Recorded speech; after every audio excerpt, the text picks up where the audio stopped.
Back to the daily grind, and shout out to the full-time patrons. Make sure to hit subscribe if you're new and hit thumbs up if you're not a baby back bagel biting bitch boy, cause you know what time it is. It's full time. MMA. Rory MacDonald's title will be on the line throughout the Bellator Welterweight tournament, which makes it even that much better.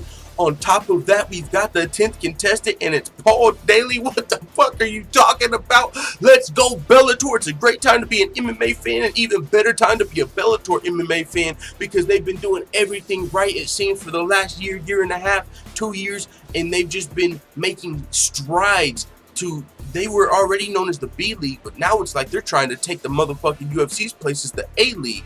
And who knows, man, with some of the stuff going on with the UFC, I would have never even thought this was possible, but Bellator might be looked at almost as, I don't even want to say an equivalent, but man, they're up there. There's guys that would literally rather fight for Bellator than the UFC at this point, with some of the sponsorships, some of the paydays that they're paying some of these guys. They got some of the best fighters in the world over at Bellator, including Rory MacDonald, Gegard Mousasi. Oh, by the way, champion versus champion super fight, Rory MacDonald versus Gegard Mousasi's coming up right before this Bellator Welterweight Grand Prix kicks off. And in this Bellator Welterweight Grand Prix, we've got guys like Paul Daley, John Fitch, Rory MacDonald, MVP, Ed Ruth, Andrei Korshakov.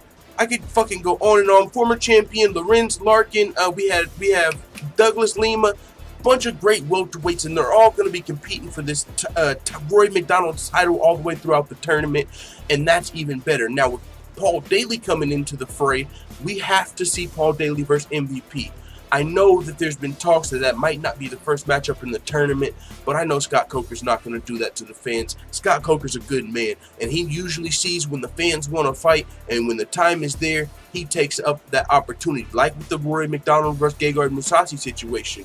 Scott Coker talked a little bit about, yeah, maybe not right now, but then when enough fans were like, yo, that's what we need to see, boom, we got the fight. So I know the fans want to see Paul Daley versus MVP. I know I want to see Paul Daley versus MVP.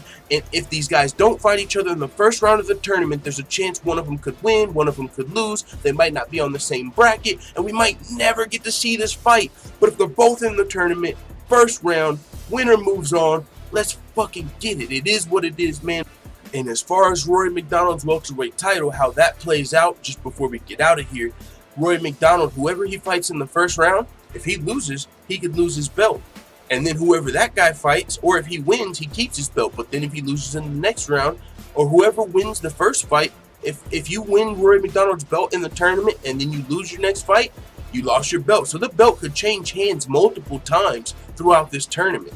Now, it's going to be tough to beat Rory MacDonald, and that's actually my favorite to win the tournament. He's one of the best welterweights in the world, so it's going to be tough for anybody to beat Rory MacDonald, but that is a potential scenario that could play out here. Now, with that being said, man, before we get out of here, we're not putting no outro. Like I said, we're cutting the outro out for this whole week because my motherfucking dog, Yankee My Dandy Doodle, said he will match all donations made to the GoFundMe in the next week up to $1,000. We've got 75 days until our lease is up. We're trying to get to a new studio, get the equipment we need to really take this channel to the next level. We've been grinding day in, day out, hours. We're going to keep doing it. It is what it is. I love making this content. I hope you guys enjoy it. And if you do, it will be a great time to take Yankee My Dandy Doodle up on his offer. I know he's good for it. This guy's helped the channel out in the past. So with that being said, he said he will donate up to $1,000 in the next week. He'll match $1,000. So I don't think we're going to hit 1,000. But even if we just hit 100, man, that 200 would help toward this 75-day goal that we have. So that would be super dope. With that being said, man, thank you guys all for checking it out. And make sure you'll check out the GoFundMe. Link is in the description. There's a dope-ass video over there that I made yesterday. Pretty motivational, inspirational. What's the word for it, you guys? I thought it was pretty cool whenever I listened back to it. Da da da da da. It's the motherfucking DOG.